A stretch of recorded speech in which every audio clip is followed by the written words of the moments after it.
Hey, and welcome back to the TechEd Clubhouse Podcast. So today is Monday, December 2nd, and my Buffalo Bills just wrapped up the AFC East in a stunning victory over the San Francisco 49ers last night and culminated in me having a snow day today. So I'm sitting in my office here at home, and I wanted to try something new and do a little video podcast. So here I am.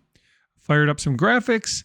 I did some other stuff with this. I'm going to try it out. I will export the audio, so there will be an audio portion of this, and I'm going to throw this up on YouTube and see what happens. Over here on to my right, you will see my wonderful sponsors, the X Factor EDU Podcast Network. Thank you to Dr. Matthew X. Joseph for including me in that. Lightspeed Systems and Four Grips Golf. Golf grips, they're awesome, couple of awesome sponsors there. And then right here below me, you see my socials. So hit me up on the socials and let me know what you think of this here, video podcast. I got to do something in the background though, so we'll figure that out as we go. But hey, we got to start small. We got to start somewhere. We pushed play, right, Chris Nessie, the Podfather. We pushed a little bit of play this morning here in snowy Western New York.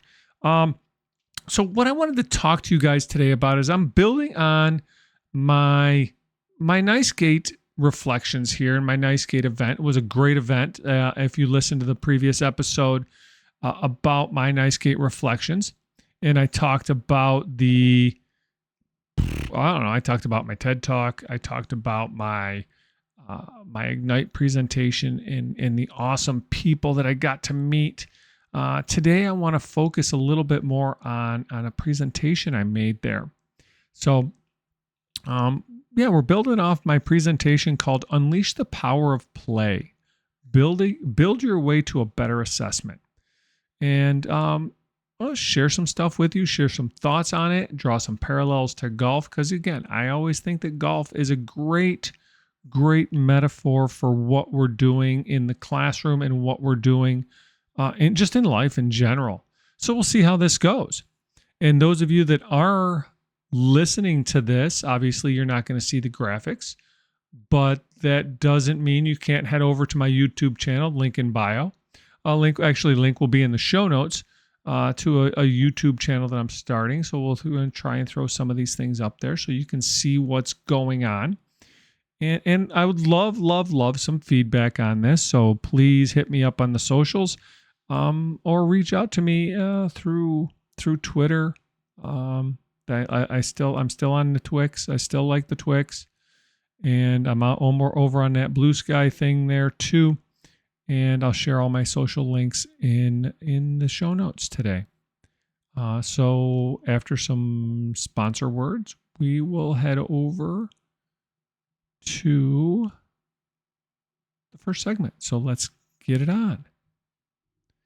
All right, so my talk over at NYSCATE, my one presentation, which happened to be at 8:30 in the morning on the Monday.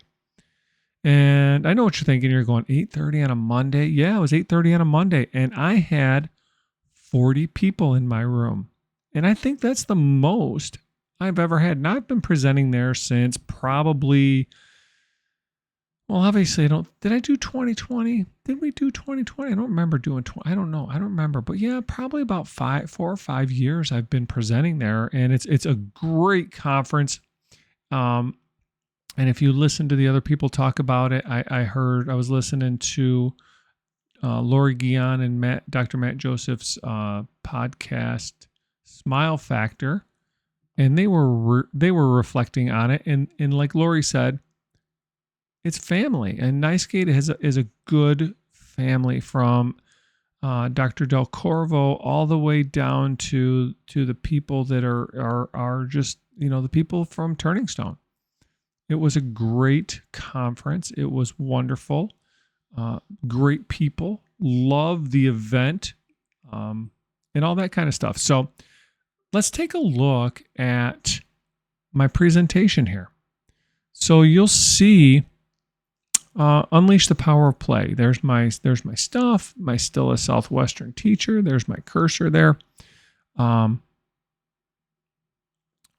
yeah, so this is, what, so I started with a little 3-minute build, and I love the 3-minute build here because you get going, right? So, and again, it was 8:30 in the morning, so I wanted the people to get up and going. So we threw up. I brought in a tub of Lego. I brought in a lot of Lego in a little wagon. And we talked about visual representations of our teaching. So this is what that was about. So we did a little build. We did a little reflection on it. So then again, I think this is the big part of this, right? Is the reflection piece on this. So getting some kinesthetic learning going, and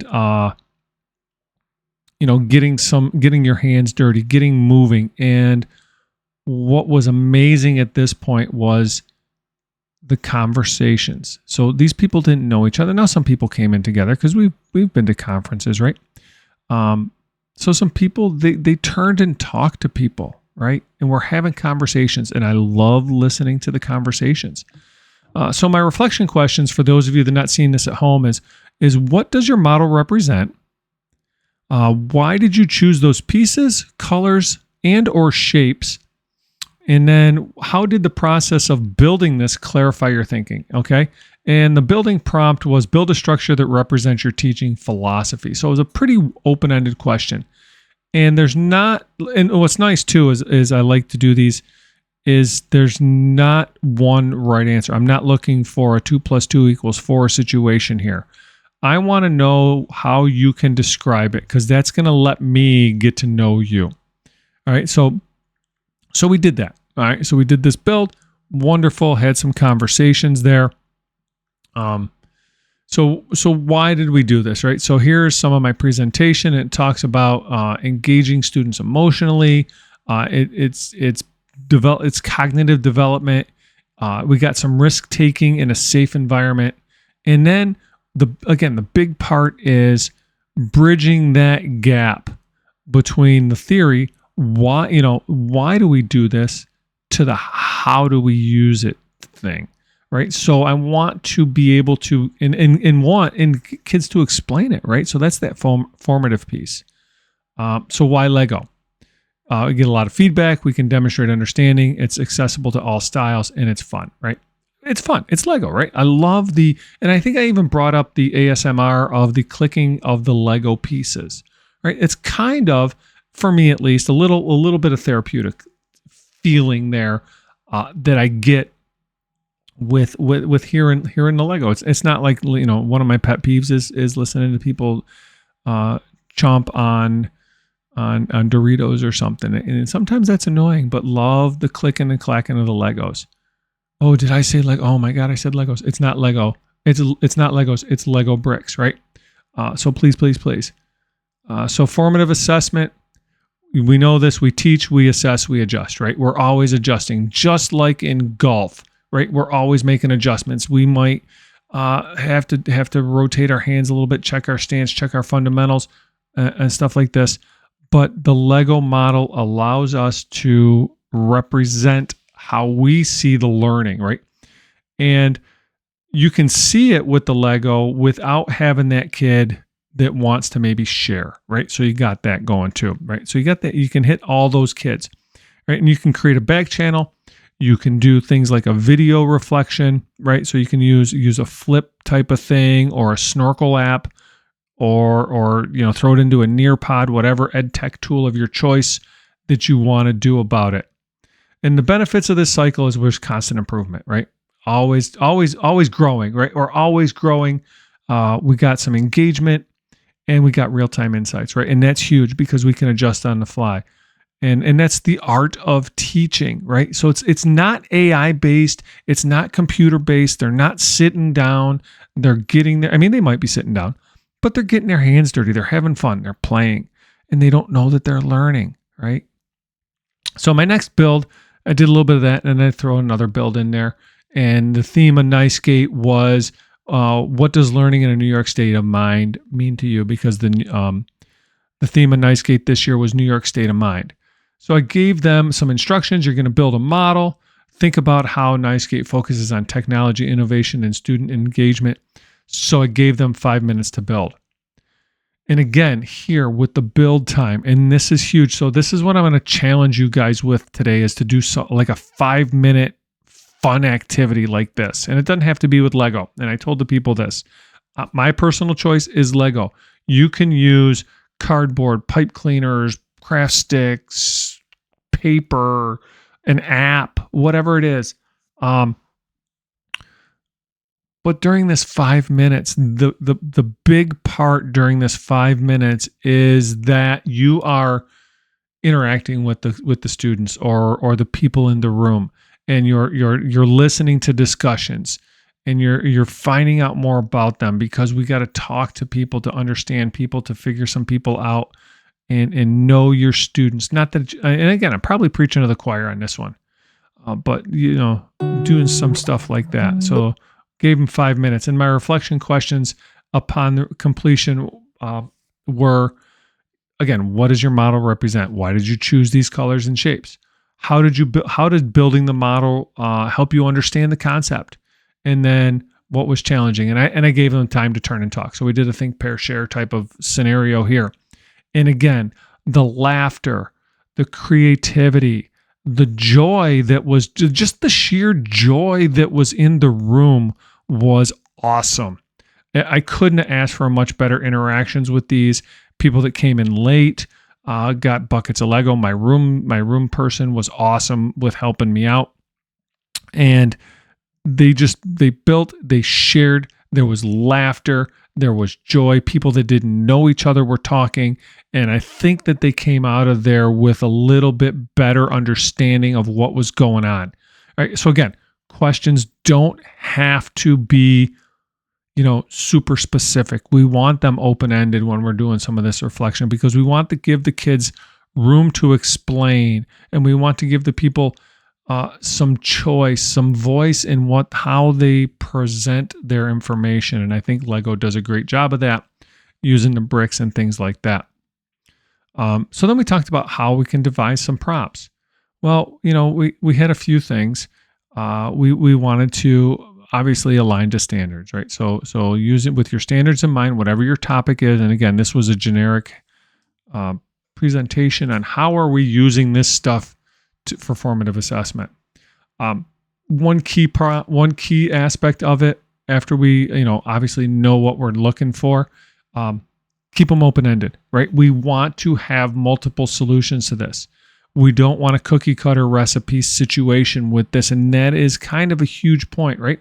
Just like if I went out to the golf course, not today because I got about a foot of snow out there, but if we went out to the golf course, or I threw on the Golf Channel and I'm watching the 2019 Masters, everybody out there's got a different swing, right? Everybody's got a different approach to how they're doing it. Some people can hit a fade, some people can hit a draw, some people hit it high, some people hit it low. Right? So they all have different routines. And that's kind of like my thought here, right? But their goal is the same, right? So just like in golf, the goal is to obviously get the ball in the hole, the fewest number of strokes. Here, we want to be able to explain and deal with that concept that we are working with, right? We want to deal with that concept. We want to get that idea out there, and we want the kids to share. So very open-ended. And then have some questions. So open-ended, aligned to objectives, relatable, and challenging.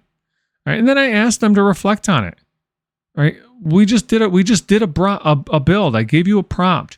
What made that prompt effective? What did you like about it? What could we make better? Because I'm not saying that what I'm doing too is the best. Right? This is the only way to do it. Again, I'm all open-ended. Multiple paths to the solution, because the goal is to get to the solution, right? To get to and enjoy the process along the way, and be creative and have some fun. So I wanted them to reflect on it a little bit. So then I gave them some prompt ideas. So here's a few prompt ideas. ELA is great. We can do a character study. We can do a story theme. How about diagramming sentences with Lego, right? Hey, blue ones are verbs, red ones are adjectives, yellow's nouns, right? So stuff like that. Science, we can build science models. One great thing I use Lego bricks for is to design simple machines, right? Lends itself great to that, lends itself great to anything like that. But how about an ecosystem or ecosystem? How about a biome? How about a cell model? Thinking about social studies, right? So we could build some historical landmarks. We could build some cultural symbols, right? We could design our own. Maybe we're studying religions of the world, like when I was in ninth grade, and it was called Western Civilization. Now it's called Global Studies. It's still kind of the same thing, right? Even American history, we can design, and maybe you design your own symbol and explain how symbols represent things. Just take a look to my right here. We got symbols over there, right? They represent things. And then math is an easy lift because fractions and geometry, right? We can build shapes. We could solve multi-step equations with it, and all kinds of stuff like that. So there's lots of good ways. So then I kind of went a little bit further into this. Character representation for ELA, setting recreation, theme symbolization. So lots of good stuff there. Science, again, we get into states of matter. Here's a great one, for the wintertime too. You build a snowman, and then you build a snowman kind of melting. I think you've probably seen that meme somewhere, right? And we can show how a snowman melts using Lego bricks and have something real. And then maybe, and this is off the top of my head, stop motion animation, right? If you guys remember what stop motion, take a picture, move a little bricks, take another picture, move a few bricks, take another picture, right? So now your snowman's melting, and then put that together into a video using whatever video tool you want. So cool. So there's that. Math, fractions, right? Fractions are great. Area and perimeter, right? You can say how many of these 2x4 bricks does it take to make this rectangle? How many fill it in? How about this octagon, hexagon, so you can get into shapes and stuff like that. And then patterns and sequences, right? So we get into all kinds of things like that. Hey, red bricks are odd, blue bricks are even, right? Because red, odd, 3 letters, blue, even, 4 letters, right? I know, right? These things are just amazing how you can think about some of these things if you just kind of let it go and you just kind of let yourself go a little bit, right? So you can tell I'm getting a little excited because I like this kind of stuff. Social studies, again, you can build that historical landmark. You can do a timeline. How about a timeline? How about, building an invention from medieval Europe? Build me a tool that a medieval person in Europe would use in 1539, or something from the Mesopotamian settlement between the Tigris and the Euphrates River back in the day. Stuff like that. How would I fortify an encampment? Right? All kinds of fun stuff you could do with that. Maybe you're building political signs. Maybe you're talking about elections and you build some political signs. I don't know. Lots of good stuff there. So wrap up. Let's wrap this up here real quick and then we'll go on. I know I've been rambling on. And it doesn't have to be Lego bricks, right? Lego can make your assessments meaningful and insightful. Yes, it can, but it doesn't have to be just Lego bricks. You can use whatever's in your classroom. Maybe you have, again, craft sticks, index cards, cardboard boxes, or corrugated material, depending upon who you are. Maybe you got some other tools to play with in there. Head to the makerspace, tin cans, aluminum foil, all kinds of stuff. Tape. Doesn't have to be Lego, but it just needs to be hands-on. Practical, right? Practical strategies. You can go into your classroom tomorrow morning and do this without it being a heavy lift. And reflection turns play into powerful learning, right? Because like I said in my TED Talk, and if you listened to that last week, when was the last time you learned something important being bored? And you can look out into your classroom tomorrow and take a look and see this. And you can see the kids that are bored and they're not going to get it. But if they get their hands on and they go, and those are the things that they're going to remember, right? They're going to remember building this. I remember we were talking about architecture So, and it was this time of year last year. And I'm like, you know what? I wonder if Amazon has fairy lights. And, so I go to Amazon and I get some fairy lights. I got 100 sets of battery packed fairy lights for $30, right? Why not? 3 cents a kid. I think I can afford 3 cents a kid, right? And so we built gingerbread houses.